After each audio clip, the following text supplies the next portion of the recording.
lagi persiapan untuk masuk universitas.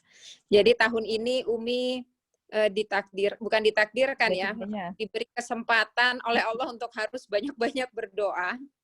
Karena yang pertama mau lulus S2, mau cari kerja, yang nomor 2 mau minta didoain supaya bisa dapat universitas yang terbaik ya, lanjut masternya. Yang nomor 3 mau cari kuliah S1 gitu. Jadi rame nih permintaan doa dari anak-anak itu.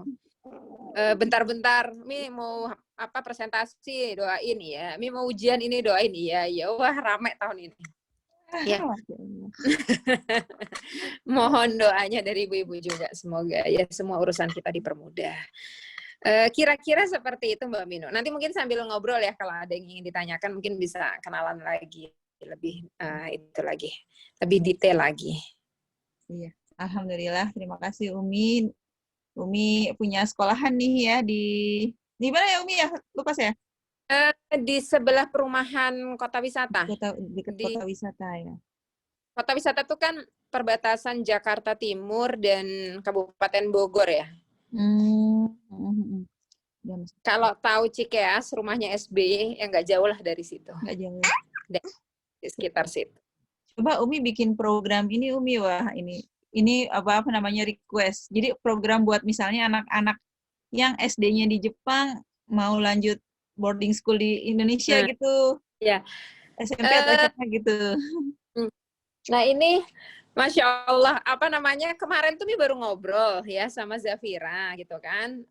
Karena kan Umi merasakan ya dulu waktu masih di Jepang, anak-anak masih kecil juga kan, kemudian harus kita ngajarin. Nah kemarin tuh Umi ngobrol tuh sama Zafira, tanya, Kak, apa yang bisa Asyahid bantu gitu kan. Karena kan toh sekarang juga kan kami masih pandemi ya, jadi kan anak-anak KBM-nya masih online. Online ya? Online, kelas 1, 2, 3 kan, SD online. Kalau ada anak yang dari Jepang misalnya kan, mau belajar juga bisa kali gitu. Dan bahkan kita tuh udah nyusun konsepnya sama Zafi. Jadi misalnya mata pelajaran apa sih kira-kira ya yang dibutuhkan gitu kan. Misalnya apakah Al-Quran, tajwid, atau misalnya matematika, atau apalah gitu ya. Atau agama, mungkin fikih, dan sebagainya. Nah terus udah gitu katanya, ya nanti mau ditanyain deh ke mbak-mbak gitu, katanya siapa yang berminat gitu. Ya boleh aja toh online ini kan, nanti tinggal mantengin ini aja, mantengin apa laptop gitu ya atau komputer, nanti gurunya kan kami yang bisa memberikan pengajarannya gitu. Udah dibilang Mbak Mino kemarin. Cuman anak ini mungkin dia lagi sibuk juga ya, jadi mungkin belum di follow up, belum disampaikan. Terus tadi barusan nge-line tuh tadi jam berapa, jam 12:30, dia tanya kan, Umi nanti Umi langsung aja deh yang ngomongin sama mbak-mbak katanya, kalau misalnya ada yang berminat katanya gitu. Jadi silahkan nih, insya Allah kami siap membantu. Kalau misalnya nanti ya, siapa tahu kan pasti suatu saat pulang ke Indonesia ya anak-anak ya. Jadi kan butuh apa ya, adaptasi mungkin ya. Jadi nanti supaya pas masuk sekolah ke Indonesia nggak kaget-kaget banget gitu kali ya. Ya. Kita sih fasilitasi, iya. Tergantung nanti kebutuhannya seperti apa, waktunya bagaimana, dan seterusnya. Mungkin nanti bisa dibicarakan teknisnya ya. Oke, sip pembukaannya. Semoga nanti bisa berlanjut nih. Oke, kita masuk ke materi aja langsung ya Umi ya. Insya Allah. Sebelum itu Umi mau tanya dong, yang hadir di sini apa biar kenal ya, biar Umi juga dapat bayangan gitu. Usia anaknya yang usia paling tinggi kelas berapa ya? Apa ya? Kalau saya udah mau kelas 6 nih, bentar lagi. Lain? Kalau Mbak Dede juga seusia saya ya, putranya ada Teh Dede nih, Teh Dede Kulsum. Tapi beliau juga punya sih putra putri yang sudah dewasa ya, ada ya Teh Dede ya. Mbak yang lain bagaimana nih ya? Yochien, ini ada yang nulis nih, ada yang Yochien, ada yang kelas 1. Nancy. Oh ya. Lagi itu ya, sedeng-sedengnya. Mbak Tania ini kelas 3 SD ya, putrinya. Mbak Sri. Kelas 3. Ada yang belum lahir putrinya. Mbak usia SD ya? Mbak Anissa 5 tahun. 5 Ada yang tahun. SMP nggak ya kira-kira nih ibu-ibu yang join? Kelas 5, kelas Nggak ada kayaknya yang SMP ya? Belum ada ya?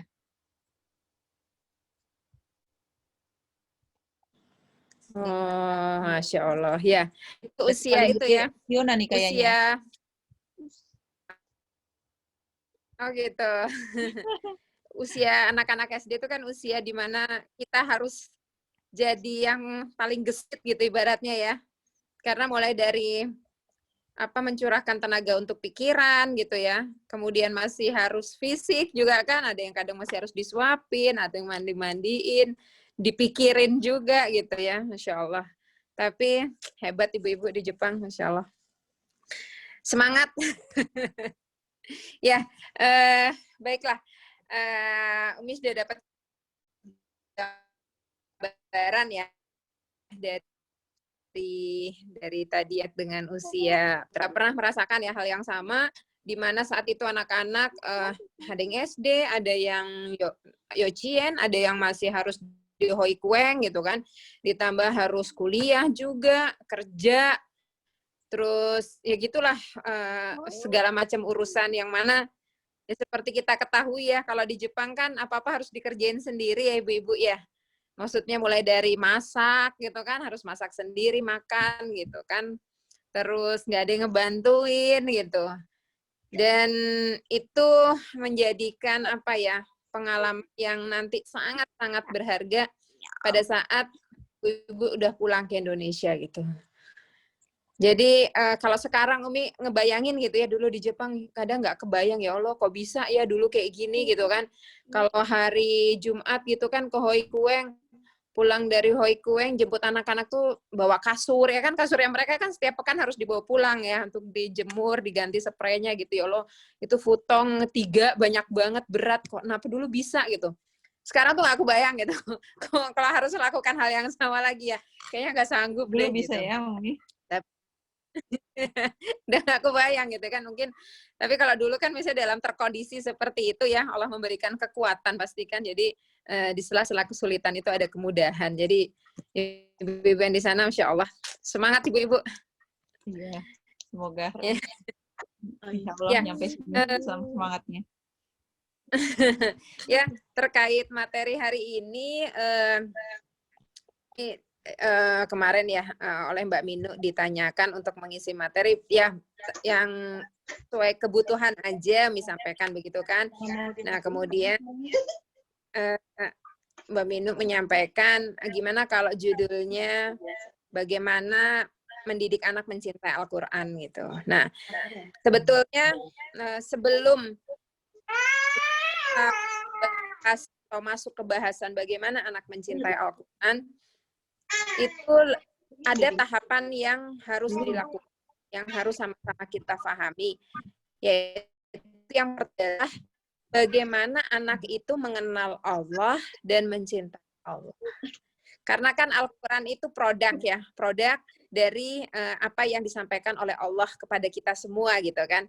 Nah jadi kan bagaimana nih sebelum anak tahu produknya, Al-Quran itu anak tahu dulu siapa sumbernya gitu ya, dari mana Al-Quran itu berasal gitu.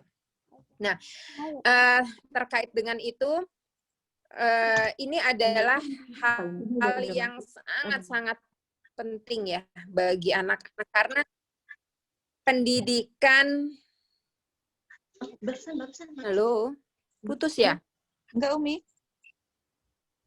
Ini cuma mau ini share yang tadi. Oh enggak, oh ya. Materi dari ini. Oh baik ya, karena mengenal Allah itu adalah harus yang menjadi kita prioritaskan pada mengajar atau mendidik anak-anak gitu. Agar anak-anak itu mengetahui dari mana berasal dan nanti kembalinya kemana. Karena hal itulah yang nanti akan mempengaruhi kehidupan mereka selanjutnya di dunia. Maksudnya begini, Umi nggak banyak juga sih, sering ya mendapat curhatan gitu dari orang tua murid di Asyahid ya, baik ada orang tua murid SD atau SMP gitu ya. Mereka tuh rata-rata curhatnya adalah anak saya udah usia sekian, tetapi seolah-olah masih belum paham apa yang harus dilakukan gitu. Ya, apa yang harus dilakukan itu nggak paham. Jadi misalnya untuk hal yang kecil aja, misalnya belajar itu masih harus disuruh, ya kan? Masih harus dipaksa. Kemudian sholat juga, kalau misalnya nggak dikerasin itu, ya. Kemudian baca Quran juga begitu. Kalau nggak didatengin guru, diwajibkan, kemudian dilesin lah ibaratnya ya, itu juga tidak melakukan itu gitu. Nah, beberapa ibu-ibu ini curhat, kenapa ya gitu ya, kenapa kok anak-anak ini susah gitu loh, maksudnya sampai kapan sih Mi katanya ya kita tuh harus jadi satpamnya anak-anak gitu, harus terus-terusan gitu kan ngingetin dari menit ke menit, waktunya sholat loh, waktunya belajar, waktunya mandi dan seterusnya gitu. Nah, kapan ini berakhir gitu ya? Terus Umi jawab bahwa memang ya selama kita memang menjadi seorang ibu gitu ya, memegang peran seorang ibu ya sampai kapanpun kita tidak pernah akan lepas dari namanya tugas seperti itu gitu. Namun gitu ya, ada hal-hal yang bisa meringankan tugas kita ya dan juga bisa membuat anak mendapatkan pemahaman lebih baik kalau si anak ini sejak kecil dia tahu untuk apa dia itu hidup, untuk apa dia itu dilahirkan dan mau kemana dia melangkah itu. Ya, ibaratnya kayak kita nih gitu ya, kayak kita udah tahu tujuannya, misalnya Umi dari Cibubur mau ke Monas gitu ya, Umi udah tahu Umi harus pergi ke Monas. Dan Umi harus udah tahu nih, nanti ke Monas naik apa, lewat jalan mana gitu ya. Misalnya kalau dari rumah Umi dari Cibubur tuh ada 3 pilihan jalan tol, bisa lewat tol Jor, atau misalnya lewat tol dalam kota yang ke arah Priuk, atau tol dalam kota yang ke arah Semanggi gitu ya. Yang mana ketiganya pun akan bisa menuju ke Monas gitu. Nah, kalau misalnya Umi sudah tahu itu, dilepas sendirian pun, insya Allah Umi sudah paham, akan mencari jalan. Nah, tapi kalau Umi hanya disuruh, pokoknya kamu jalan deh, nah, kamu jalan pokoknya ke sana. Begitu sampai sana, kamu jalan lagi ke sana. Kamu jalan lagi ke sana. Sampai di tujuan, itu masih harus tetap mendapatkan arahan dan perintah ya, atau instruksi, harus lewat mana, ngambil jalan yang apa, atau kalau naik kendaraan umum misalnya harus pilih, misalnya naik busway yang nomor berapa, harus berhenti di mana, ganti lagi, dan seterusnya. Nah, demikian juga dengan anak-anak kita. Anak-anak kita itu kalau di surat Al-Hasyr ya, ayat 19 gitu kan, bagaimana kita harus menyiapkan untuk hari esok. Dan kalau ada ibu-ibu yang pernah membaca buku Stephen Covey ya, yang tentang high effective people itu ya, manusia yang bagaimana menjadi orang yang efektif, itu ada poin ketiga disampaikan bahwa kita tuh harus memulai dari akhir pikiran kita. Akhir pikiran tuh maksudnya kita harus mulai sesuatu itu dari goalnya. Goalnya tuh kemana? Kemudian kita tarik mundur. Saat ini posisi kita ada di mana? Nah, dari situ kita bisa berhitung berapa jarak kita dari posisi ini menuju goal itu. Kemudian setelah kita mengetahui jaraknya, kita bisa menghitung bagaimana kita menuju goal tersebut gitu. Dan ini hal yang sama yang perlu ditanamkan ke anak-anak kita, gitu ya. Nah, untuk inilah nanti kita akan bahas bersama ya. Silahkan slide berikutnya, Mbak Menuk. Ya, tadi kan Umi menanyakan ya usia anak-anak yang ada di Jepang ya, putra-putrinya ibu-ibu semua usianya berapa gitu kan. Kalau Umi baca dipetakan di slide ini itu berarti ada yang 0 sampai 7 tahun ya, yang masih masuk kategori anak kecil, ada juga yang 7 sampai 10 tahun ya, mumayyiz. Kemudian ada yang di atasnya gitu. Nah,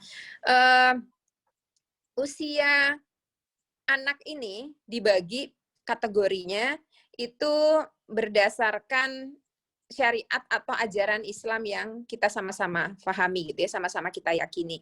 Dan ini kategori ini juga dibagi oleh Abdullah Nasih Ulwan ya, pengarang buku Tarbiyatul Aulad fi Islam ya, pendidikan anak dalam Islam. Itu buku yang jadi pegangan seluruh muslimah ya, untuk bagaimana mendidik anak. Sangat lengkap sekali. Dulu waktu masih pengantin baru juga baca itu, dan sampai sekarang berapa kali baca itu tuh nggak pernah selesai gitu, nggak pernah selesai dalam artian bacanya selesai, cuman diulang lagi gitu, karena ada aja gitu kan. Waktu pas kita masih kecil ya kita membahas bab yang pas anak umur masih kecil, begitu anak balik kita juga butuh ilmu kan, bagaimana menghantarkan anak-anak yang mau balik, berarti baca lagi yang bab balik gitu, dan seterusnya gitu. Kalau udah belum ada yang baca, bagus, sangat direkomendasi untuk dijadikan buku ya, ensiklopedia kita mendidik.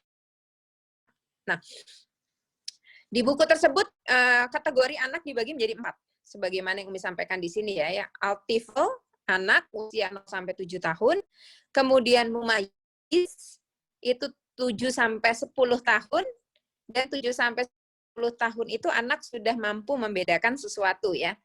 Kemudian amrod atau murabik 10 sampai 14 tahun, dan kemudian masa balik di atas 14 tahun, atau bahkan ada yang lebih cepat ya. Kalau sekarang karena perbaikan gizi ya, mungkin hormon-hormon berkembang lebih pesat gitu kan, jadi anak-anak gadis kita umur 12 gitu kan, bahkan ada yang umur 11 tuh sudah mendapatkan haid yang pertama. Nah, ini adalah 4 kategori perkembangan anak. Nah, semua pendidikan ataupun pengajaran yang kita berikan seharusnya disesuaikan dengan tahapan usia mereka. Ya, mungkin slide berikutnya, Mbak Minuk tolong. Karena hadis Rasulullah pun membedakan hal ini. Ya, dalam hadis tentang perintah sholat kepada anak-anak itu, sebagaimana ya yang ada di slide di hadapan ibu-ibu semua, perintahkanlah anak-anakmu sholat ketika mereka berumur 7 tahun. Dan pukullah mereka untuk memberikan pelajaran ya, pukulannya bukan untuk menyakiti gitu ya, agar mereka sholat, dan juga sekaligus memisahkan tempat tidur mereka pada saat mereka usia 10 tahun. Nah, jadi di sini tuh ada perbedaan perlakuan yang kita terapkan kepada anak yang berusia di bawah 7 tahun dan anak yang usianya antara 7-10 tahun dan kemudian di atas 10 tahun. Gitu. Dan kemudian ada perkataan dari salah seorang sahabat, Ali bin Abi Thalib, mengatakan bahwa anak adalah sebagai tuan atau sebagai raja selama 7 tahun yang pertama. Jadi dari 0 sampai 7 tahun. Kemudian sebagai tawanan selama 7 tahun yang kedua, yaitu 7 sampai 14 tahun, dan sebagai sahabat selama 7 tahun yang ketiga, ya, 14 sampai 21 tahun. Nah, pada saat kita ingin mengenalkan Allah ataupun ingin mendekatkan Al-Qur'an kepada mereka gitu ya, kita harus memahami ini. Anak 0 sampai 7 tahun umpamanya gitu ya. Bagaimana sih cara kita memperkenalkan mereka gitu kan? Mungkin bisa di slide selanjutnya, Mbak Minu. Ya. Ini adalah tahapan interaksi ukhuwah sebetulnya. Ya. Mungkin ibu-ibu sudah paham, untuk menjalin suatu ikatan ukhuwah Islamiyah, yang pertama itu adalah kita mengenal, kemudian kita memahami, kemudian setelah itu kita saling tolong-menolong, dan yang terakhir adalah kita bisa saling menanggung beban. Ya, sebetulnya ini adalah tahapan interaksi. Bukan hanya antar manusia dengan manusia saja, yang konteksnya ukhuwah Islamiyah, tetapi interaksi dengan apapun. Termasuk interaksi seorang anak dengan Robnya, dengan Tuhannya. Atau interaksi seorang anak dengan kitab sucinya Al-Quran. Nah, bagaimana caranya bagi anak usia 0 sampai 7 tahun itu tentunya masuk ke dalam fase ta'aruf, berkenalan. Ya, jadi nggak bisa tuh anak umur berapa ya, 3 tahun atau 4 tahun gitu kan, mungkin udah bisa baca, secara akal dia sudah paham gitu ya, bisa. Ayo nak, kita baca Iqra gitu, mungkin ada yang pakai Qiraati atau yang sekarang ada buku apa Umi gitu ya. Ayo baca, diajarkanlah abata saja dan seterusnya gitu. Anak akan mengikuti apa perintah kita pastinya. Tapi mereka nggak tahu, ini tuh apa? Untuk apa saya belajar ini? Ya, kemudian usianya bertambah. Ya, kemudian sudah bisa mulai membaca huruf yang disambung, kataba gitu ya, atau dan seterusnya, dan mungkin mereka juga hafal surat-surat pendek gitu ya. Nah, Umi melihat gitu ya, mungkin nggak semua sih, tapi ada beberapa ibu-ibu yang lebih mengedepankan pendidikan akliyah ya, atau akal seorang anak daripada pendidikan ruhiyahnya, padahal usianya adalah 0 sampai 7 tahun. Kita ingat di depan 0 tahun mereka masa kita melayani, ya kan? Anak diperlakukan sebagai raja atau tuan kita gitu ya. Kita sebagai hamba sahayanya gitu kan. Diladenin gitu kan, istilahnya makan diambilin, ada yang belum bisa mandi kita mandiin, kita cebokin dan seterusnya, tidur dikelonin gitu kan. Hal seperti itu gitu. Nah, pada usia-usia ini kalau kita ingin mengenalkan Al-Qur'an atau mengenalkan Allah, boleh banget. Tapi ya jangan hanya kita kejar akliyahnya saja atau fikriyahnya saja. Atau bagaimana anak ini bisa membaca, bisa menghafal gitu kan, tuh biasanya menjadi kebanggaan orang tua ya. Dan itu kalau ibu-ibu di Indonesia gitu kan, sekarang anak kamu udah berapa juz hafalannya gitu kan, udah berapa juz hafalannya, Masya Allah gitu ya. Ya, tidak salah sih, itu kan menjadi suatu prestasi, achievement tentunya bagi semua orang tua. Tapi ada yang kadang terlupa di situ. Anak itu melakukan itu karena disuruh sama ibunya atau disuruh oleh bapaknya. Tapi kenapa dia melakukan itu nggak paham.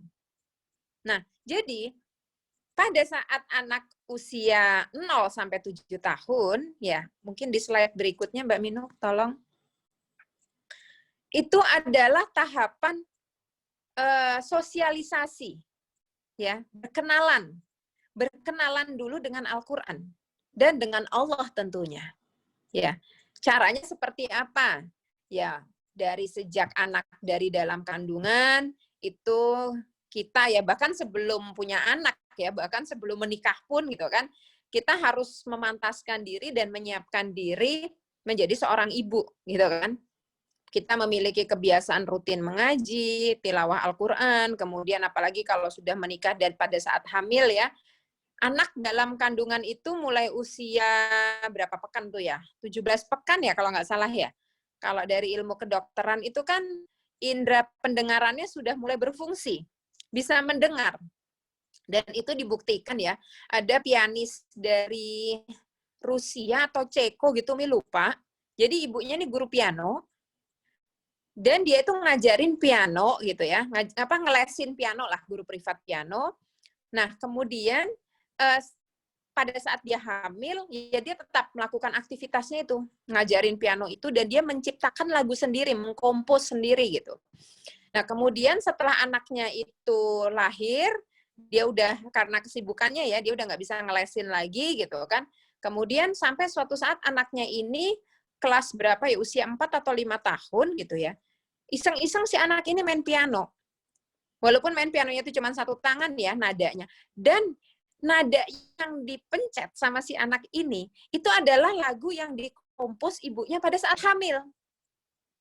Sementara si anak ini padahal tidak pernah diajarkan lagu itu oleh ibunya gitu. Ibu kaget banget gitu kan. Loh, kok si anak ini tahu nada lagu ini gitu. Padahal itu lagu yang aku kompos, aku ciptakan waktu aku hamil gitu. Dan memang itu salah satu membuktikan bahwa ternyata anak mendengar dan menyimpan itu di dalam memorinya. Nah, Masya Allah gitu ya. Kebayang nggak gimana anak-anak yang kita perdengarkan Al-Quran sejak masih dalam kandungan. Diulang-ulang terus gitu ya, mungkin surat yang sama kita baca terus. Nah, itu akan menjadi akhirnya senandung kedamaian gitu ya mungkin ya.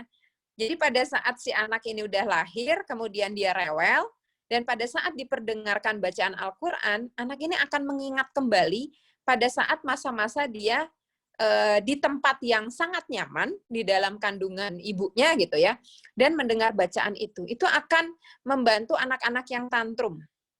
Ya, apabila si anak ini sering mendengar bacaan Al-Quran sejak dia masih di dalam kandungan gitu ya. Jadi, dan itu banyak yang memberikan testimoni gitu ya, atau ibu-ibu yang cerita, iya anak saya kalau lagi tantrum kemudian saya baca aja gitu ya, ayat kursi atau surat apapun yang dihafal yang dulu sering dibaca pada saat hamil, dan benar sih anaknya langsung diem gitu kan, dengar gitu kan, tenang gitu kan. Sama seperti kalau anak lagi marah gitu kan, ngamuk gitu kan, biasanya kita peluk ya, kita peluk diem aja, kita udah nggak banyak ngomong, nggak usah kita peluk aja gitu kan, didekat, kemudian anak tenang hatinya, dan berkurang emosinya gitu. Karena dia pasti akan merasakan lagi detak jantung ibunya dan mengingat pada saat dia berada di dalam kandungan. Ya. Nah, itu yang pertama. Ya, jadi nggak bisa instan memang ujuk-ujuk anak cinta Al-Quran, ujuk-ujuk mau menghafal gitu ya. Itu bukan instan itu cuma ada di mie ya dan kopi gitu kan. Kalau dalam pendidikan anak tuh prosesnya sangat panjang. Nah, kemudian yang kedua adalah cara anak mengenal Allah, mengenal yang menciptakan, itu suatu hal yang sangat sulit. Ya, anak itu kan belum bisa berpikir secara abstrak ya. Dia itu bisa tahu kalau kelihatan wujudnya. Nah, ini air misalnya gitu ya. Nah, ini apel, ini bunga, ini sepatu. Dia melihat, dia meraba, kemudian dia paham, oh ya ini apel. Rasanya manis asam, misalnya seperti itu ya. Oh ini coklat, rasanya manis gitu. Nah, kalau sesuatu yang abstrak, Allah, dia nggak kebayang Allah itu apa, di mana, seperti apa modelnya, bisa dipegang enggak gitu. Itu sesuatu hal yang sulit dibayangkan. Bahkan kita pun ya, sebagai orang dewasa nih, kalau kita ditantang, tolong deskripsikan Allah, kita nggak bisa. Kenapa alhamdulillah kita sekarang bisa yakin ya kan, berarti Allah itu ada, itu semata-mata karena hidayah Allah dan karena keyakinan kita. Tapi tidak bisa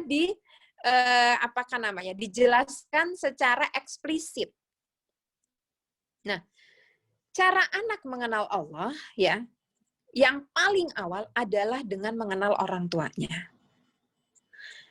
Disinilah tugas kita sebagai orang tua, harus bisa membuat anak itu merasa dicintai, merasa disayangi. Bukan cuman kita sayang ke anak loh ya. Kan ada nih orang, saya tuh sayang sama anak saya benernya gitu kan, tapi gitu kan, saya ingin mendisiplinkan dia dengan cara bla bla bla bla bla gitu kan. Saya tuh benernya sayang banget sama anak saya gitu. Nah, itu nggak cukup ibu-ibu buat anak-anak. Anak-anak tuh nggak cukup dengan kita nyatakan bahwa kita tuh sayang sama mereka, nggak cukup. Mereka harus merasakan cinta kasih itu. Merasa bahwa, oh iya benar, ayah bundaku sayang sama aku tuh disayangin loh, aku tuh penting, aku itu berharga buat orang tua. Dan ini adalah salah satu kunci yang nggak boleh nggak boleh luput ya istilahnya, nggak boleh terlupa pada saat kita mendidik anak. Sebelum kita ngomong teori pendidikan yang bla bla bla itu, yang panjang lebar, yang susah itu gitu ya. Pertama kali harus kita tanamkan bahwa kita sayang ke anak, dan anak merasakan ya, kuncinya merasakan ya ibu-ibu ya, merasa dicintai. Karena dengan anak merasa dia dicintai oleh orang tuanya, anak nanti insya Allah akan lebih mudah mengenal Robnya. Nggak mungkin, bukannya nggak mungkin sih, sangat jarang gitu ya. Seorang anak itu merasa bahwa aku dicintai sama Allah, aku disayang sama Allah, tapi dia disiksa oleh orang tuanya. Itu nggak mungkin gitu. Gimana anak bisa merasakan kasih sayang Allah? kalau dia itu tidak disayang oleh orang tuanya. Kita ngomongnya konteksnya anak ya ibu-ibu ya. Kalau orang dewasa berbeda lagi tentu case-nya. Jadi anak yang merasa disayang sama orang tua, pasti dia akan disayang Allah. Karena Allah begitu baik memberikan orang tua yang sayang sama aku. Memberikan ayah bunda yang sayang sama aku. Dan ini perasaan yang harus dibangun sedini mungkin.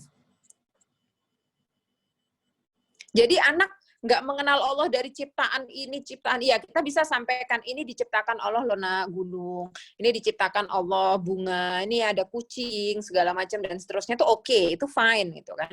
Cuman Allah itu ada dan memberikan kasih sayang, itu yang kita harus sampaikan. Misalnya kita belikan anak sesuatu. Nah, alhamdulillah Bunda dapat rezeki dari Allah. Ini dari Allah nanti lewat tangan Bunda, dititipkan buat kamu untuk dimakan, misalnya seperti itu. Ya, itu yang harus kita lakukan. Jadi anak merasakan wujud itu nyata. Misalnya anak-anak ingin minta gitu kan ke ibu bapaknya, ke koeng gitu kan. Biasanya kan anak suka ya ke koeng ya. Sekarang mungkin musim dingin kasihan mereka di Jepang nggak bisa ke koeng gitu ya, main gitu kan. Pengen ke koeng, kita biasakan. Yuk berdoa sama Allah, minta dikasih kesempatan supaya kita anak-anak kita bisa main ke koeng. Mudah-mudahan ayah cepat pulang gitu ya dari kerja atau dari lab misalnya ya yang di universitas di sana gitu kan. Mudah-mudahan cepat pulang supaya kita bisa ke koeng, yuk doa minta sama Allah. Walaupun setelah itu kita telepon suami gitu, hari ini cepetan pulang dong, anaknya pengen main misalnya seperti itu gitu kan. Tapi itu adalah bagian dari pendidikan. Nanti pada saat ayahnya pulang, udah pulang, alhamdulillah, Allah mengabulkan. Kan semua itu pasti dari Allah ya, Bu-ibu ya. Maksudnya, tidak ada sehelai pun daun yang jatuh tanpa sepengetahuan Allah gitu kan. Tanpa kehendak Allah. Dan suami bisa pulang cepat pun itu karena kehendak Allah gitu. Bukan gara-gara kita telepon gitu kan. Kalau kita telepon tetap nggak bisa, nggak akan bisa juga gitu kan kalau Allah nggak berkehendak. Ya alhamdulillah. Nah, hal-hal seperti itulah yang harus ditumbuhkan. Sehingga anak merasa dicintai oleh orang tua dan disayang juga oleh Allah. Nah, kemudian yang ketiga adalah mengkondisikan rumah, ya, kepung dengan Al-Qur'an. Ya, kalau anak sambil main kita setelkan murotal, biar familiar ya nada-nada itu di telinganya gitu kan. Kemudian ada waktu di mana kita nggak mau diganggu karena kita mau ngaji gitu ya. Kalau Umi waktu dulu di Jepang habis maghrib pokoknya mau ambil Quran, mau rumah porak-poranda, mau si anak ini nangis, mau rewel, mau rebutan, pokoknya ngaji aja. Awalnya mungkin anak-anak melihat namanya anak kan cari perhatian ya, biasa ya. Tapi setelah itu mereka tahu, oh jam segini itu umiku melakukan ini gitu. Jadi dia terkondisi dengan Al-Quran. Kalau Umi lagi baca Quran nggak boleh diganggu. Akhirnya mereka tahu, oh mereka mempelajari satu hal, oh berarti orang harus khusyuk, oh berarti nggak boleh diganggu, oh begini gitu, berarti harus menghormati gitu ya. Dan kita setelkan gitu. Kemudian kalau tidur ya, ini terutama buat para Buddha yang masih kecil putrinya ya. Jadi anak itu pada saat mau tidur itu sebelum tidur masuk ke fase deep sleep ya, yang nyenyak banget gitu ya, pada saat mau tengah-tengah kalau orang Jawa bilang itu liar-liar gitu apa sih ya, ngantuk gitu ya, antara ngantuk tapi belum bener-bener tidur gitu kan, tapi sudah ngantuk, mata sudah mulai terpejam. Disitulah muncul gelombang beta dalam otak. Dan pada saat itulah fase yang sangat bagus sekali pada saat kita perdengarkan Al-Quran, itu akan masuk ke bawah alam sadar anak. Jadi sambil dikelonin gitu kan ya, kita baca doa, bisa saya baca doa, bisa mulai udah terus langsung tuh ibu silahkan baca, mau baca dari Al-Fatihah, surat Anas dan seterusnya, atau dari belakang, dari terserah, terus saja gitu ya. Itu anak memang udah ngantuk, tapi itu masuk ke dalam otaknya, masuk ke dalam bawah sadarnya dia. Jadi unconscious mind-nya itu masuk. Dan di situ juga apabila kita ingin ngasih nasihat atau sugesti, ya. Kalau ibu-ibu pernah lihat seperti para hipnotis ya, kayak Tommy Rafael gitu kan, atau siapa ya, siapa tuh, bukan Deddy Corbuzier, ada satu lagi tuh, siapa namanya. Nah itu orang kalau dihipnotis itu kan dia nggak tidur nyenyak ya. Dia sadar, tapi dia masuk ke dalam alam bawah sadarnya gitu. Nah, itu diberikan sugesti oleh kita ya kepada anak itu. Oh, kakak ini anak yang soleha, tadi bunda bangga banget, kakak bantuin bikinin susu adek, terus misalnya, atau oh, apa namanya, adek ini pinter, begini-begini, terus ya, kalimat-kalimat positif itu dimasukkan ke alam bawah sadar mereka. Terus kita ngaji juga gitu ya. Itu sangat efektif sekali. Karena pada saat nanti mereka mau belajar, itu akan lebih mudah buat mereka untuk menyerap. Dan yang pengaruh sugesti itu ya itu akan masuk ke dalam dirinya, dia merasa bahwa aku adalah anak yang soleha, aku anak yang pintar, aku anak yang patuh pada orang tua, aku anak yang baik, aku disayang teman gitu ya. Dan itu masuk ke dalam pikirannya dia, menjadikan suatu stimulasi positif ya, energi positif dalam pikirannya. Ya. Kemudian yang terakhir, tentu kita tidak bisa sendiri ya, ibu-ibu ya. Karena apa namanya, kalau sendiri itu kan kalau udah males ya males gitu kan. Kita cari dan temukan komunitas gitu ya. Mungkin apalagi kan sekarang orang muslim makin banyak ya di Jepang ya. Mungkin bisa dibikin komunitas sepekan sekali, nggak usah lama gitu kan, 1 jam anak bertemu, kemudian ngaji bareng gitu ya, bikin TPA-TPA-an lah gitu kan di Jepang sana gitu kan. Atau mungkin karena sekarang pandemi mungkin bisa lewat Zoom gitu kan anak-anak, biar kan mereka di situ ada yang membimbing satu, ngaji bareng, baca doa bareng gitu ya. Biasanya kalau bersama-sama temannya kan lebih apa ya namanya ya, lebih semangat ya anak itu ya. Nah, itu adalah tahapan sosialisasi. Bagaimana kita memperkenalkan itu ke anak. Ya, memperkenalkan itu ke anak di bawah anak yang tadi umurnya 7 tahun itu. Nah, kemudian fase berikutnya, silahkan slide berikutnya, itu adalah masuk ke tahapan memahami. Ya, setelah anak sudah dikenalkan, difahamkan. Sudah anak yang lebih besar nih. Dengan cara bagaimana? Dengan cara yang seindah mungkin, ibu-ibu, bercerita. Bagaimana pasukan gajah gitu kan diserang oleh burung burung ababil gitu di surat Al-Fil misalnya. Atau kita menceritakan tentang matahari itu bumi mengelilingi matahari. Matahari siang, kalau malam itu muncullah bulan gitu ya di surat Asy-Syams ya, surat Al-Lail misalnya gitu ya. Kemudian tentang bumi berguncang gitu ya, hal-hal seperti itu. Ada yang tergulung gitu dan lain sebagainya. Kita bercerita tentang hal-hal yang anak-anak mudah untuk memahami. Ya, untuk memahami, yang menambah keyakinan mereka. Ya, kita ceritakan tentang oh gunung itu begini gitu ya. Atau kalau yang anaknya sudah mulai besar ya mungkin SD kelas 5-6 atau sudah belajar tentang penciptaan manusia gitu ya.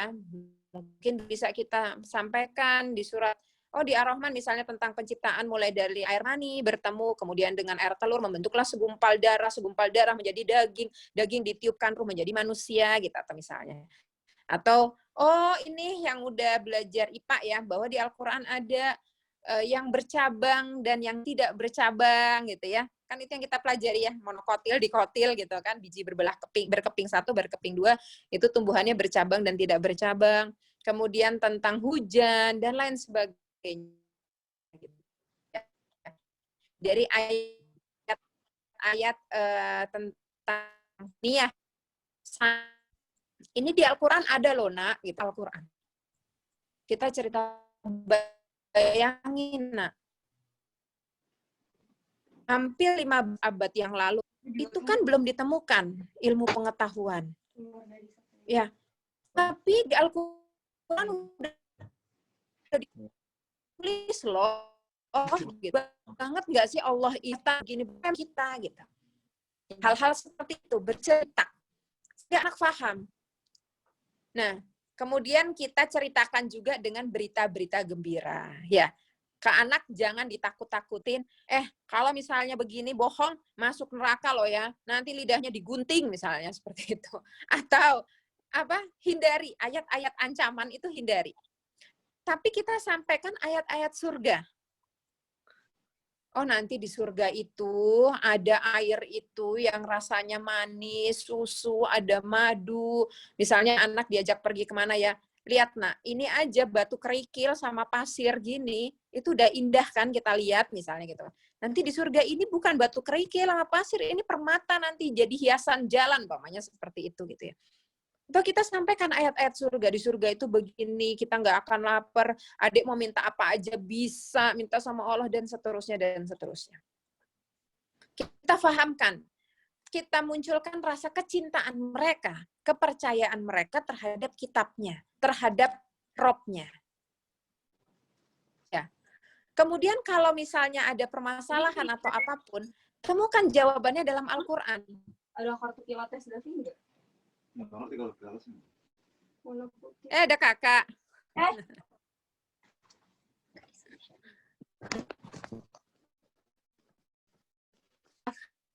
Wah ini. Ya, kemudian kita kalau ada masalah atau apapun gitu ya, kita cari temukan jawabannya dalam Al-Quran. Al-Quran itu gini loh, ngasih solusinya gitu. Atau misalnya hal apapun lah, misalnya tentang keadilan gitu ya, tentang kemarin itu apa ya, Kak ya? Oh, misalnya tentang bagaimana Allah itu mengangkat keluarga Imron, mensejajarkan dengan keluarga para nabi gitu kan? Ya. Kemudian apa dari situ, apa hikmahnya bagi kita sebagai orang tua, apapun lah. Karena kita harus yakin bahwa Al-Quran itu diturunkan untuk menjadi pedoman hidup. Menjadi guide, menjadi pedoman dan petunjuk kita hidup di dunia. Jadi permasalahan apapun gitu ya, karena semua permasalahan datangnya dari Allah dan pasti Allah akan memberikan solusinya. Dan kemudian diaplikasikan dalam aktivitas keseharian kita tentunya gitu ya. Jadi semua untuk memahamkan anak gitu kan, itu diaplikasikan. Misalnya gitu ya, kita lagi motekin coklat nih gitu ya, kok nggak adil sih gitu kan, anak kan maunya poteknya sama rata, tapi kita lihat kakaknya lebih banyak nih gitu kan, adiknya segini gitu, itu kenapa gitu, kita sampaikan bahwa adil itu bukan berarti sama gede gitu ya, sama besar, tetapi proporsional gitu. Misalnya kakaknya yang lebih besar dapat ini, adiknya kenapa cuma dapat ini, ya kita sampaikan kakak kan lebih besar, kebutuhan lebih banyak, dan seterusnya, dan seterusnya.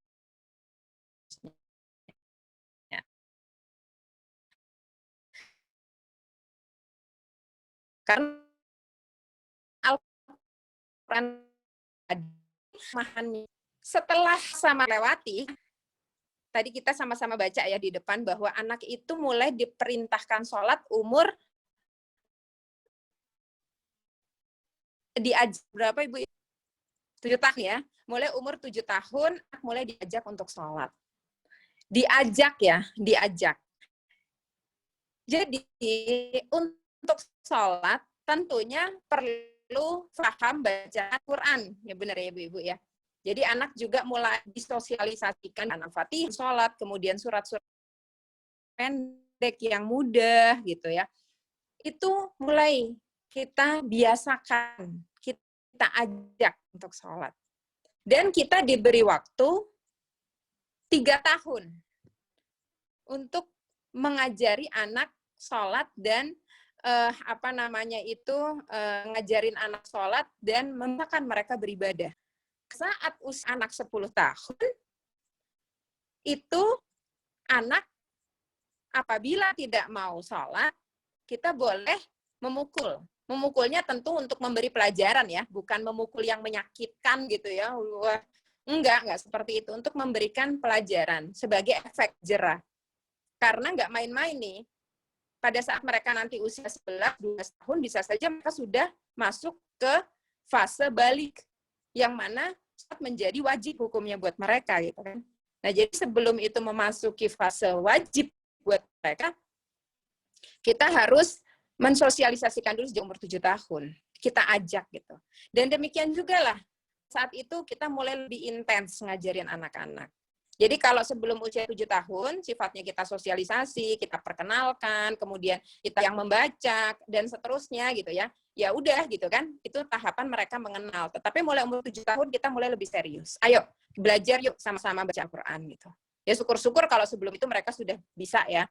Kemudian ayo baca Quran, hafalin doa ini, ayo hafalin surat ini. Karena nanti umur 10 tahun harus bisa sholat bener loh nak, gitu ya. Kita ingatkan seperti itu. Nah,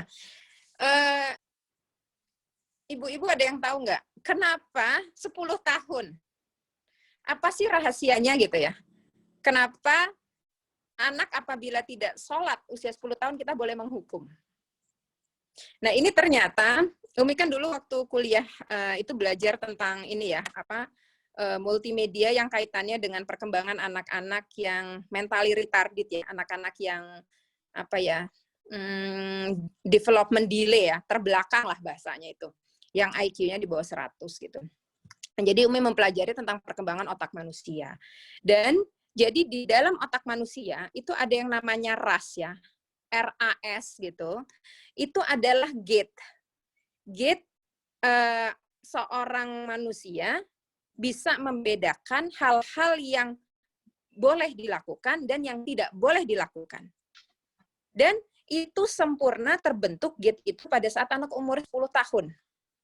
Jadi pada saat sebelum 10 tahun, kita yang mengatakan, nak, mengambil barang orang lain tidak boleh. Besoknya kita ulang lagi kan, mengambil barang orang lain tidak boleh. Atau misalnya, nak, seorang muslim harus berkata jujur. Besoknya kita ulang lagi, terus gitu ya. Semua informasi itu kita masukkan ke otak anak, dan kita ulang-ulang, sehingga kan nanti neuronnya semakin tebal ya, di otak anak itu. Dan di situ nanti anak memilah, oh ini yang boleh dilakukan, yang tidak boleh dilakukan. Dan gate itu terbentuk sempurna pada saat anak usia 10 tahun. Masya Allah. Ya, padahal pada saat Islam diturunkan, ilmu tentang perkembangan otak itu belum ada, ibu-ibu. Jadi kalau misalnya, jadi matching, ya, apa yang disampaikan hadis Rasulullah tentang itu anak yang boleh dihukum pada saat usia 10 tahun tidak mau sholat, dengan memang perkembangan otak manusia itu ya sesuai gitu. Nah jadi gitu ya, Umi juga dulu pernah muda sih ya, maksudnya apalagi waktu punya anak pertama gitu ya, memang masih tertatih-tatih gitu ya, belajar gitu ya. Ada kalanya kita marah gitu ya, kesel gitu kan sama anak gitu kan, apalagi kita lagi capek gitu kan, dulu kuliah, kerja juga, ngurusin anak segala macam gitu kan. Kemudian anak nggak mau ngaji itu kita marah gitu. Padahal waktu Gozi itu masih umur berapa ya? Masih kecil lah anak itu, masih umur berapa ya? 4 tahun, 5 tahun gitu ya. Tapi kalau misalnya Umi lagi ngaji terus dia nggak ngambil buku qiraatinya, itu Umi marah gitu, kesel lah, Umi bentak lah gitu kan. Dan Umi sangat menyesal sih itu sekarang gitu ya. Karena memang benernya Allah aja nyuruh kita ngajak anak sholat umur 7 tahun gitu. Kenapa anak umur 4-5 tahun nggak mau ngaji kita marahin?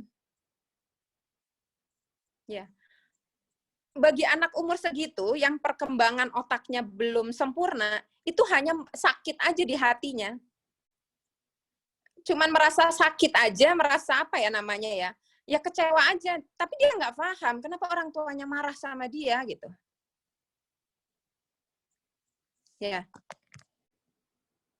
Jadi kondisi seperti itu yang ya Allah aja nyuruh sholat umur 7 tahun gitu ya. Umur 10 baru boleh kita marah gitu. Apabila anak tidak mau. Nah, bagaimana dengan hal-hal yang lain yang sifatnya keduniawian? Misalnya anak nggak mau mandi gitu ya. Kadang kan kita kesel ya Ibu ya. Anak nggak mau mandi udah sore gitu kan. Belum ini, belum itu. Kita mau beberes gitu ya. Anak makannya lama gitu kan. Misalnya hal seperti itu. Kemudian kita jengkel banget. Bahkan mungkin kalau kita kelepasan emosi mungkin ada yang dijewer lah, dicubit dan sebagainya gitu. Itu harus kita perbaiki gitu ya. Kita harus perbaiki bersama. Karena hatta untuk urusan ibadah saja gitu ya, Allah memberikan toleransi untuk itu gitu. Apalagi untuk urusan-urusan yang di luar ibadah gitu ya, sebetulnya yang tidak terlalu penting gitu kan, signifikan gitu. Ya. Nah, setelah itu tahapan berikutnya adalah ketika anak sudah besar ya, kita mengajarkan anak untuk saling menolong dan menanggung beban. Saling tolong-menolong terhadap siapa? menolong orang tuanya. Jadi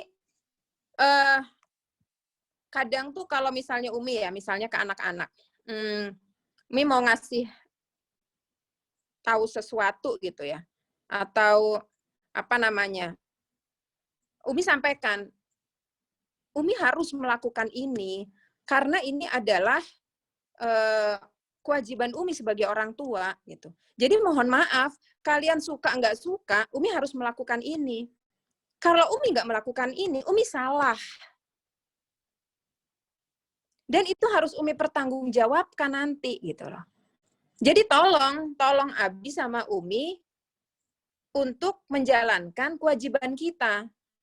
Karena kita nanti suatu saat akan diminta pertanggungjawabannya. Kadang kan anak kesel ya, apalagi kalau udah mulai remaja, udah gede dikasih tahu gitu kan, ini ngapain sih gitu kan, orang tua kok ngasih tahu gitu kan. Ya kita sampaikan bahwa itu bukan berarti karena kita tidak percaya mereka atau tidak tidak menghargai mereka, enggak. Tapi ini adalah kewajiban kita yang harus kita gugurkan gitu. Ayo kita saling tolong menolong gitu. Ya saling tolong menolong dalam ketaatan gitu ya. Ta'awun alal birri wa taqwa, saling tolong menolong dalam kebaikan dan ketakwaan. Orang tua menolong anak, anak juga menolong orang tua gitu. Dan pada fase ini juga ya, anak di atas umur 14 tahun sudah mulai harus kita sampaikan tentang kenapa mereka diciptakan. Untuk apa mereka dilahirkan di dunia ini. Ya, kita harus sampaikan bahwa mereka itu ada di dunia karena Allah memiliki tujuan yang sangat mulia, mereka nanti akan menjadi orang penting gitu ya, di dunia ini akan menjadi orang penting yang mengemban suatu tugas yang mungkin tidak bisa dilakukan oleh orang lain. Karena setiap manusia itu unik ya. Maksudnya kan tidak ada penciptaan Allah yang sia-sia gitu. Bahkan hewan yang paling kecil sekalipun gitu ya, akan ada pasti ada manfaatnya gitu. Apalagi seorang manusia, kita sampaikan gitu. Bahwa kamu tuh hebat, kamu tuh pinter, kamu tuh baik, kamu itu cerdas, kamu bisa melakukan semua hal. Nah, anak diajarkan, difahamkan dua hal tentang kenapa dia diciptakan. Pertama, dia itu menjadi hamba Allah, ya supaya tidak sombong gitu ya, bahwa apa yang dia terima, apa yang dia nikmati itu semata-mata datangnya dari Allah. Dan yang kedua, anak memiliki tugas menjadi khalifah, menjadi pemimpin. Nah, kembali ke cerita di awal tadi gitu ya. Anak-anak yang lahir, tumbuh, dibesarkan dalam suasana penuh kasih sayang, cinta kasih gitu ya. Maka si anak ini pasti ingin membalas rasa kasih sayang itu. Dan dengan kita bangkitkan semangatnya, kita motivasi si anak gitu ya, bahwa kamu tuh hebat, kamu bisa melakukan itu. Dan kamu punya tugas penting. Si anak itu ingin membuat kehidupan dunia dan seisinya itu menjadi lebih baik lagi. Karena itu sebagai rasa syukur dia gitu ya, rasa berterima kasih dia. Ya. Nah, ke halaman selanjutnya. Jadi, bagaimana kita menanamkan ke anak itu? Mohon maaf nih, macet nih kayaknya. Mohon maaf, bentar ya Umi. Oh. Screen-nya. Oh, nggak apa-apa. Umi bacakan aja di sini. Jadi, anak dipahamkan tentang keyakinan terhadap arti kehidupan. Untuk apa dia hidup. Ya, tadi Umi sampaikan, keberadaannya itu karena kehendak Allah, gitu ya. Allah itu mementingkan kamu loh, makanya kamu tuh lahir, gitu. Pasti ada maksud dari semua penciptaan Allah, gitu. Dan dia sudah diangkat derajatnya oleh Allah, gitu kan, menjadi manusia, ciptaan Allah yang terbaik, dan dia harus melanjutkan tugasnya. Nah, ini adalah suatu serangkaian kehidupan seorang manusia dari mulai dia dilahirkan, disayang oleh orang tua, yang mana dia akan bisa dia merasa disayang Allah, kemudian dia merasa dicintai, dihargai, diakui, dan dipentingkan, gitu ya. akhirnya akan timbul rasa ingin membalas budi dengan mencintai dan memberikan yang terbaik juga. Kan begitu ya Ibu-Ibu Sunatullah ya. Kita kalau dicintai kan kita ingin mencintai. Kita disayang, kita ingin menyayangi balik gitu ya. Nah kalau anak sudah timbul rasa sayangnya kepada Allah, dia pasti ingin berbuat yang terbaik untuk Allah. Akhirnya timbul motivasi ingin berkontribusi bagi kebaikannya. Dan ini adalah suatu energi yang sangat-sangat besar sekali. Karena kalau seorang manusia, anak, hanya ingin berbuat baik karena dirinya sendiri ya, karena pride-nya dia gitu ya.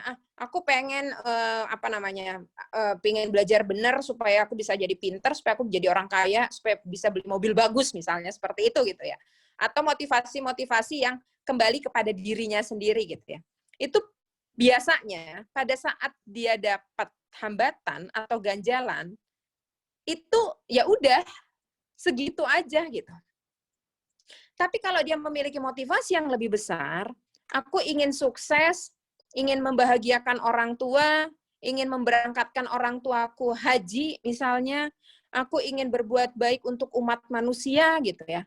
Motivasi yang besar itu, nah kalau dia sudah menemukan itu, apapun halangannya atau hambatannya, ya, itu tidak akan menjadikan surut cita-citanya. Karena energi dia sangat besar. Dan ini yang Umi sampaikan tadi di depan gitu ya. Kita nggak bisa hanya minta anak, kamu baca Quran, kamu ngafalin gitu. Tanpa dia tahu tujuan di ujung sana itu ada apa. Goalnya itu kemana.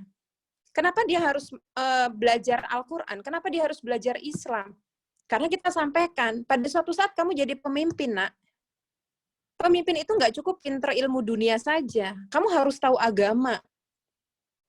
Karena sebagaimana doa kita kan menjadi pemimpin bagi orang-orang yang bertakwa. Kita sampaikan percuma di dunia bahagia, kalau nanti di akhirat nggak bahagia. Umi pengen kamu itu bahagia dunia dan akhirat. Jadi ayo belajar agama, harus belajar agama gitu. Supaya anak tahu kemana dia melangkah dan ujungnya nanti kehidupannya di depan itu seperti apa. Nah demikian juga dengan Al-Quran.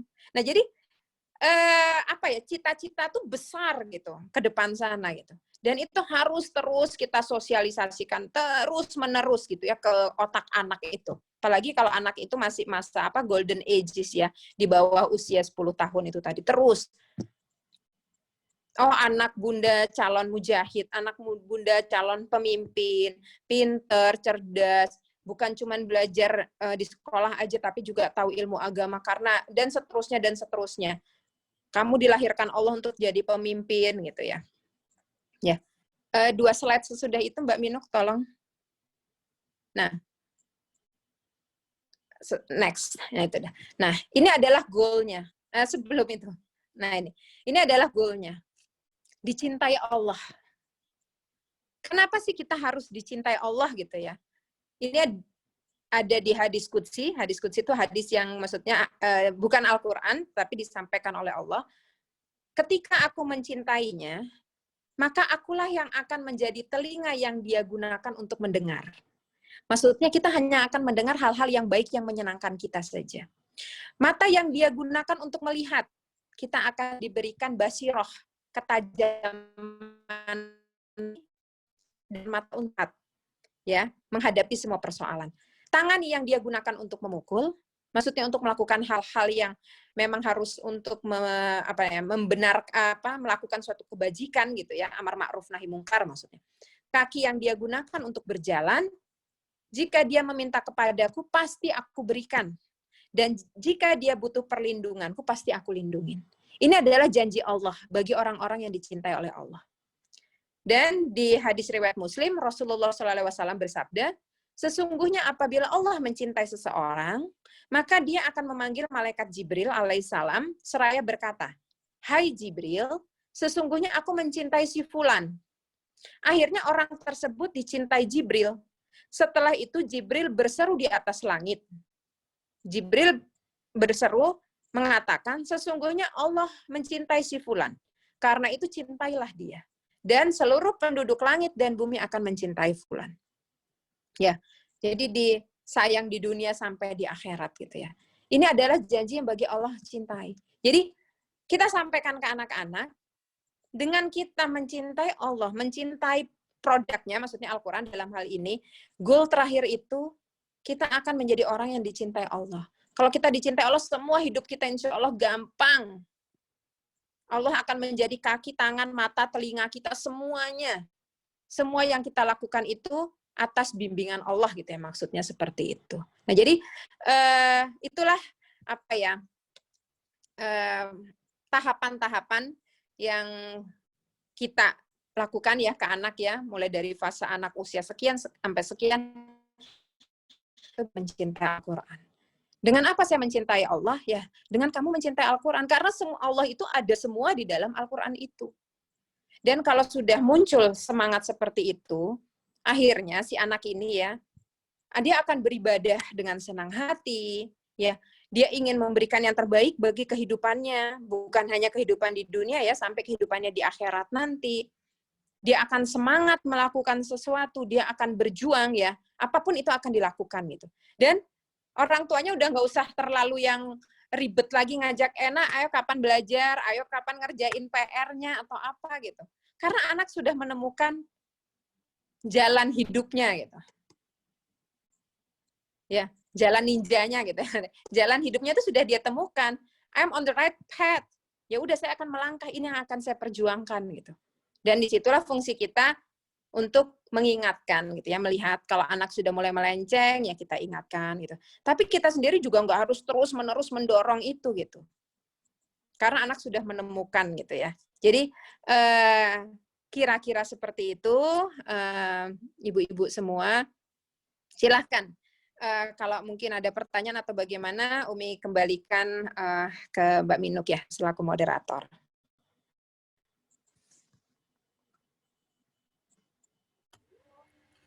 Alhamdulillah, materinya bagus sekali ya Umi ya, runut dan mudah dimengerti ya sepertinya ya ibu-ibu ya. Apa namanya, kebayang deh Umi bagaimana tahapannya ya, Masya Allah.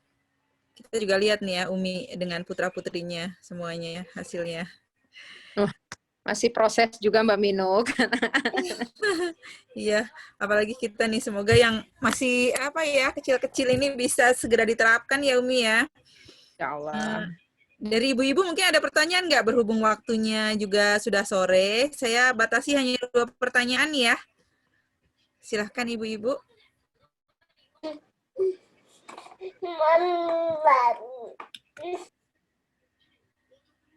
Ada yang ingin bertanya? Kalau nggak ada, halo, Assalamualaikum. Nih. Oh ada, silahkan dengan Mbak di kolom dengan Mbak Paramita. Oh iya, Mbak Mita ya. Oh ada. Ya. Assalamualaikum warahmatullahi wabarakatuh. Waalaikumsalam warahmatullahi wabarakatuh. Perkenalkan, Umi Kirana, saya Paramita, mahasiswa S3 Osaka University.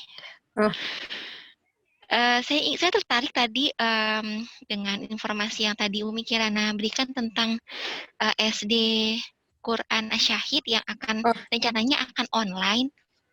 Insya Allah, direncanakan. Nanti apakah nanti bisa masuk secara resmi walaupun anaknya masih di sini atau gimana ya? Ya, putranya kelas berapa sekarang? Sekarang masih TK, nanti insya Allah Juli, ya April masuk SD Jepang, Julinya masuk SD Indonesia. Ya, jadi sebenarnya waktu zaman Umi di Jepang ya, Jepang tuh organisasi Fahima. Waktu Fahima itu juga membuat SDJJ, jadi sekolah dari jarak jauh, yang mana anak tersebut diaku sebagai SD di salah satu SD di Indonesia waktu itu. Kemudian pada saat dia mendapatkan rapot, ya dia mengerjakan tugas-tugas dan lain sebagainya. Dan pada saat dia pulang ke Indonesia itu dia sudah memiliki sudah terdaftar lah sebagai salah satu siswi dari SD tersebut. Nah, insya Allah. Tapi sayangnya SDJJ itu sekarang udah nggak ada, udah kalau nggak salah udah 10 tahun yang lalu lah. Umi juga kurang paham ya kenapa. Nah, Asyahid insya Allah akan merintis untuk itu Bunda.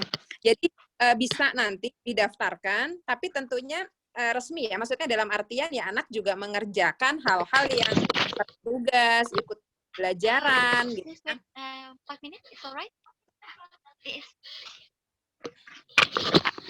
Maaf Umi, sedang di live soalnya. Ya, maaf gimana Umi?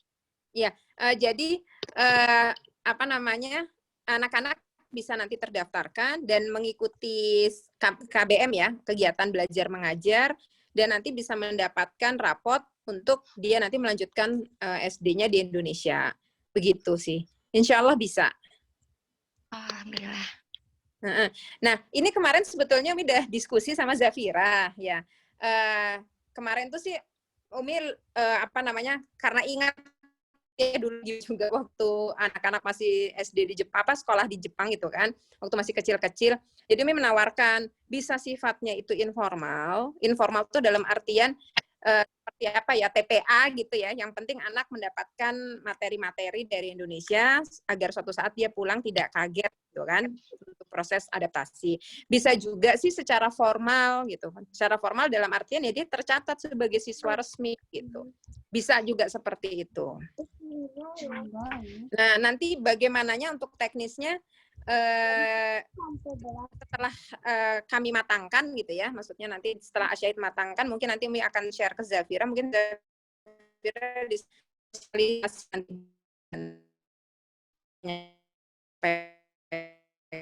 Terima kasih Umi.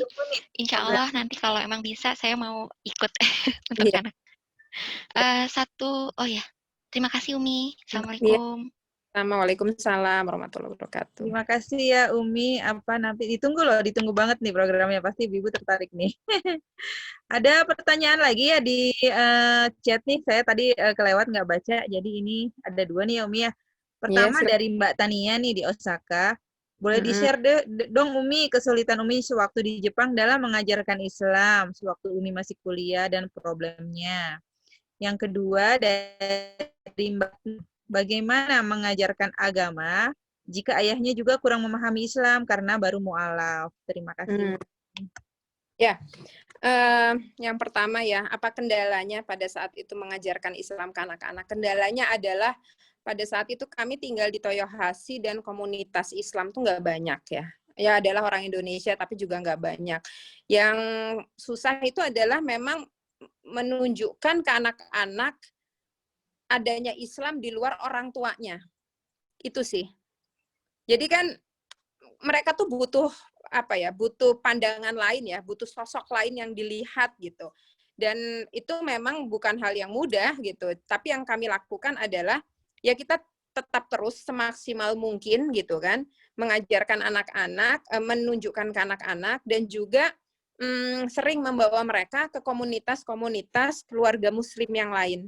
Jadi agar mereka bertemu dengan temannya sesama muslim gitu ya, atau Umi dulu bikin TPA gitu kan, biar anak-anak bisa ada barengan temen yang ngaji gitu, seperti itu gitu. Jadi itu sih yang dilakukan. Dan apa namanya, tentunya di sekolah pun ya, Umi sampaikan bahwa pas waktu itu kan anak-anak di Hoikueng gitu, Umi sampaikan ke senseinya bahwa anak-anak gak boleh makan ini, atau misalnya kalau ada acara sekolah yang berbau-bau ritual, misalnya Shichigosang gitu ya, atau ada acara apa misalnya itu yang lempar mame ke oni gitu ya, hal-hal seperti itulah. Itu disampaikan, selalu komunikasikan dengan sekolah bahwa kami muslim, kami tidak melakukan ini gitu. Nah, dari situ tuh anak-anak paham akhirnya bahwa dirinya itu berbeda. Dirinya itu orang Islam gitu, memiliki identitas gitu. Atau bahkan pada saat puasa Ramadan waktu itu ya, karena abangnya udah mulai puasa di sana, Umi juga sampaikan bahwa gue sih nggak makan siang gitu kan, karena dia puasa gitu, dan seterusnya gitu. Nah, lewat situlah terbentuk identitas bahwa saya itu adalah anak Islam gitu. Dan tentunya di rumah Umi sampaikan ya, apa kelebihan kita sebagai orang Islam ya, karena kan namanya anak-anak kan kalau digituin aja nggak paham, kenapa sih saya nggak boleh ikut pergi jalan-jalan ke Jinja misalnya gitu kan, nama sekolahan gitu ya, kenapa saya harus puasa gitu. Nah, di rumah diberi pemahaman, kamu tuh Islam, kita apa namanya, kita nanti akan selamat di hari akhir, dan seterusnya. Dan kita sampaikan orang Jepang itu begini loh gitu, ada kekurangannya gitu kan, mereka mungkin unggul teknologi tetapi mereka tidak memiliki keyakinan dan seterusnya gitu. Nah, ini yang memang menjadi tugas kita orang tua untuk terus menyampaikan value ya. Jadi Islam tuh bukan hanya sekedar syariat anak disuruh sholat, puasa saja, tapi kita harus menyampaikan ajaran-ajaran Islam itu ke mereka gitu ya, lewat cerita, lewat ya diskusi dan lain sebagainya gitu, bahwa Islam itu way of life. Itu sih. Insya Allah bisa. Ya, apa maksudnya? Umi juga dulu ngelihatnya berat banget gitu ya, tapi ngelihat senior-senior yang di atas Umi gitu kan, maksudnya yang lebih dulu datang ke Jepang, terus sering curhat gitu kan, gimana sih yang ngajarin anak begini, gimana begini, dan melihat bisa, dan insya Allah bisa ya. Dan ini menjadi hal yang kelebihannya anak-anak ya, nanti termasuk anak-anaknya ibu-ibu juga, karena di Indonesia justru kita lebih sulit mengajarkan Islam dan menanamkan identitas mereka seorang Muslim. Kalau di Jepang lebih gampang. Kita kenapa nggak makan babi? Karena kita Islam. Kenapa? Karena begini, begini, begini, dan seterusnya gitu ya. Atau kenapa kita tidak, kita harus pakai jilbab, misalnya kayak Zafi dulu waktu kecil gitu ya. Kenapa sih kakak harus pakai kerudung gitu kan?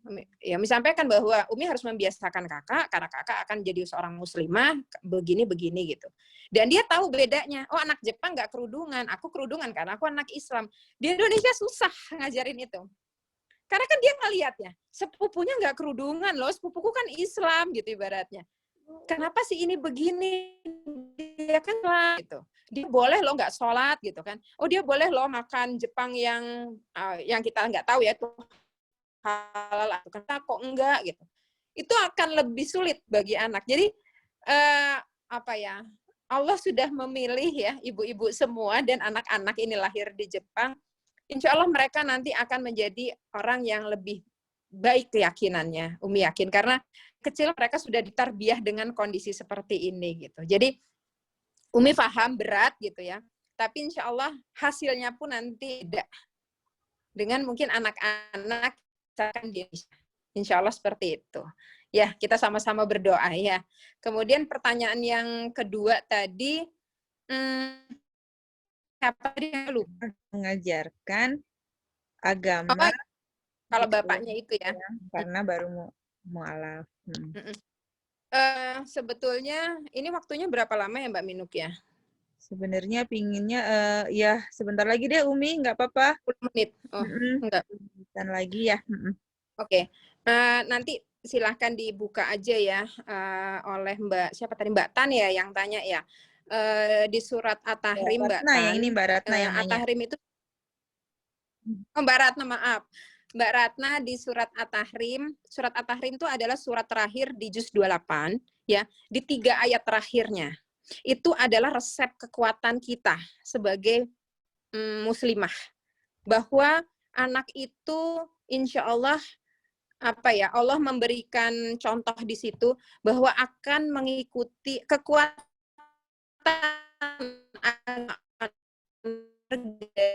Jadi di surat 10, singkat aja ya, nanti bisa ditadaburi sendiri ya. Dibaca di internet insya Allah. Di surat 10 itu Allah memberikan perumpamaan bagi Nuh dan Nabi Lut ya, istri Nabi Nuh dan Nabi Lut. Kita ketahui bahwa Nabi Nuh dan Nabi Lut itu adalah nabi ya, yang terpercaya pasti oleh Allah gitu ya untuk meneruskan risalah. Tetapi sayangnya kedua istrinya itu durhaka. Durhaka dalam artian tidak mengikuti ajaran suaminya, tetapi mereka tetap ajaran kafir, bawaan dari nenek moyangnya. Nah, anaknya Nabi Nuh yang bernama Kanaan, sampai akhir itu diajak naik ke kapal ya. Kita ingat ya cerita Nabi Nuh yang kapal tenggelam itu nggak mau sama bapaknya. Kata ayahnya, ayo, kamu bersaksi bahwa Allah itu ada gitu ya, Tuhan itu satu gitu. Masuklah ke kapal ini gitu. Nggak mau. Si anak itu tetap ikut ajaran ibunya yang kafir itu. Itu satu di ayat 10. Ayat 11 itu menceritakan tentang Asiyah. Asiyah ini adalah istrinya Fir'aun. Asiyah adalah orang beriman yang taat kepada Allah. Dituliskan di situ ya, di ayat itu. Sementara Fir'aun itu adalah musuh segala zaman ya. Kita tahu bahwa nggak ada yang ngalahin Fir'aun sampai hari ini gitu ya. Karena Fir'aun itu bukan cuma kafir. Kafir itu kan kita nggak percaya Tuhan. Fir'aun itu mengangkat dirinya adalah Tuhan. Nah, Fir'aun ini dan itu mengangkat anak Nabi Musa. ya, yang dihanyutkan di sungai gitu kan, ceritanya gitu kan. Karena waktu itu Firaun memerintahkan seluruh anak yang lahir dari Bani Israel harus dibunuh. Dan Allah menunjukkan jalan kepada ibu Nabi Musa untuk menghanyutkan anak ini. Dan qadarullah lewat di belakang istana Firaun. Dan dipungutlah oleh Asiyah, dipelihara oleh Asiyah. Jadi masa kecil Musa sebelum diangkat menjadi nabi ya, didikan tentang keberanian ya. Nabi Musa itu adalah nabi yang pemberani ya. Semua nabi kan punya karakteristik masing-masing. Berani, tidak takut, percaya terhadap Allah gitu ya. Itu tidak lepas dari didikan Asiyah. Padahal bukan ibunya. Dan bapaknya itu manusia super kafir gitu, bapak angkatnya gitu maksudnya. Itu di ayat 11. Dan di ayat terakhirnya itu cerita tentang Maryam. Ya, putri Imron. Maryam ini dia menjadi single parent. Ya, versi cerita kita ya, versi Nabi Isa secara versi Muslim, bahwa Maryam ini ditiupkan ruh gitu kan, kemudian dia mengandung, melahirkan anak, dan membesarkan di awal masa kecilnya Isa sebelum diangkat menjadi nabi, itu adalah di bawah didikan Maryam, seorang perempuan yang taat, tidak memiliki ayah. Kemudian kalau di surat yang mana Siti Hajar ditinggalkan oleh Nabi Ibrahim di padang yang tandus, ya kan? Tidak ada air, menangis karena Nabi Ibrahim harus pergi dakwah, perjalanan, dibesarkan sendirian, tetapi hasil didikan Siti Hajar menjadikan Nabi Ismail gitu ya, pada saat besar ketemu dengan ayahnya, pada saat mau disembelih, apa komentarnya Nabi Ismail? Silahkan ayah, kalau itu memang perintah Tuhan. Kita kebayang nggak ya kalau zaman sekarang nih ada anak ditinggal bapaknya pergi kemana gitu ya, tahu-tahu bapaknya udah pulang tinggal bareng, tahu-tahu bapaknya mau nyembelih anaknya gitu ya. Kebayang nggak gimana anak itu bencinya sama bapaknya? Maksudnya kalau orang Betawi kali ngomongnya, lu udah ninggalin gua sama emak gua sendirian di rumah gitu kan ibaratnya. Sekarang lu datang hidup bareng, lu mau nyembelih gua yang bener aja lu. Gitu mungkin ya. Iya nggak? Nah, tetapi Nabi Ismail tidak. Dan itu adalah hasil buah didikan dari Siti Hajar yang bisa dibilang quote-unquote single parent ya, walaupun punya suami ya, karena suaminya meninggalkan dia gitu kan untuk tugas dakwah. Nah, jadi Mbak Ratna, nggak perlu khawatir ya, kuatkan apa ya, insya Allah dengan kita terus menguatkan diri kita, selain kita juga bisa mengajarkan ke anak keyakinan tentang Islam, secara nggak langsung insya Allah nanti suami juga akan belajar lewat anak. Ya, apalagi kan kalau mu'alaf dia membutuhkan contoh langsung di depan matanya gitu kan. Dia nanti melihat, oh anakku ternyata yang dibesarkan oleh ibunya, yang muslimah, akhlaknya lebih baik dari anak-anak Jepang misalnya. Nggak, apa ya istilahnya itu ya, mungkin lebih santun gitu ya, nggak songong gitu mungkin kan. Kalau anak Jepang kan kadang itu gitu. Ya lebih sopan kepada orang tua gitu. Dari situ nanti insya Allah suami Mbak akan melihat keindahan-keindahan Islam. Jadi insya Allah nggak terlalu ngaruh gitu ya. Nggak terlalu pengaruh tentang status suami saat ini. Yang penting kita sebagai seorang ibu itu harus terus bersemangat untuk mengajarkan Islam. Dan kita pun harus bersemangat tentunya untuk menuntut ilmu gitu ya, menuntut ilmu keislaman. Karena sumber pengetahuan Islam anak hanya lewat kita gitu ya, tentunya untuk kondisi di Jepang. Kalau di Indonesia mah banyak lah, ada sekolah, ada dan lain sebagainya. Itu aja kira-kira. Mudah-mudahan menjawab. Iya. Mudah-mudahan menjawab ya Mbak Tania, Mbak Ratna. Alhamdulillah ya. Berhubung di sini juga hampir maghrib nih Umi kayaknya, udah jam 4 lebih ya. Terima kasih banyak atas materinya hari ini. Alhamdulillah. Nanti semoga mau ya ngisi lagi di kajian Hanifah selain lanjutannya ya. Mohon maaf ibu-ibu, Mbak Minu kalau ada salah kata ataupun yang kurang berkenan ya. Apa namanya, Umi juga masih proses untuk belajar, kita sama-sama tolong dinasehati kalau ada yang salah-salah atau kurang-kurang. Iya ya, insya Allah belajar itu ya Umi ya. Jadi orang tua juga seumur hidup ya. Iya, benar banget. Ya, kita ibu-ibu ya di Jepang, di Indonesia, ayo gambari masyo. Gambari masyo. atau yang belum ada belum ada putra-putri juga bisa mulai dari sekarang ya siapin Betul. tadi banyak tips-tips dari Umi. Ya. Alhamdulillah kita Umi ya atas ilmunya.